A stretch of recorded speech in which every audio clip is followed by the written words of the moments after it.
До утре треба да се знаат резултатите од инспекцискиот надзор кој треба да утврди дали имало пропусти во лекувањето на 3-годишното дете од Кавадарци кое во понеделникот наутро беше донесено починато на клиниката за детски болести во Скопје. Родителите на детенцето кое починало на пат кон Скопје бараат да се испита лекарска грешка зашто сметаат дека во Кавадаречката болница не ги сватиле сериозно и оти во Скопје ги испратиле да одат со приватно возило наместо со амбулантно. Инспектори од Државниот санитарен и здравствен инспекторат денеска вршат вонреден инспекцијски надзор во 3 здравствени установи за да се следи патот на лекувањето на детето. Надзор се врши во ординацијата на матичниот лекар на детето во Кавадарци, во болницата во Кавадарци и во детската клиника во Скопје.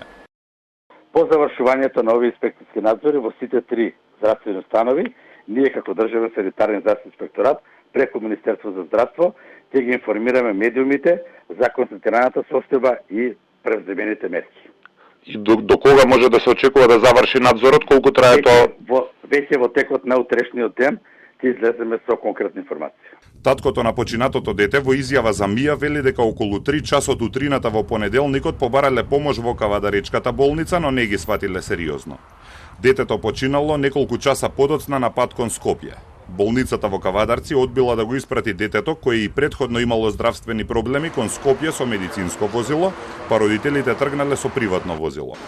Директорот на клиниката за детски болести Реджеп Мемеди потврди дека детето кај нив било донесено починато и оти родителите пристигнале со цивилен автомобил. Кавадаречката болница соопшти дека формирале и внатрешна комисија што ќе ги разгледа сите околности поврзани со случајот. Ја уверуваме јавноста дека безбедноста и здравјето на пациентите, како и транспарентноста во работењето се наш врвен приоритет. Кавадаречката болница соопшти дека внатрешната комисија треба да изготви посебен извештај во врска со случајот, пошто ќе ја информираат и јавноста.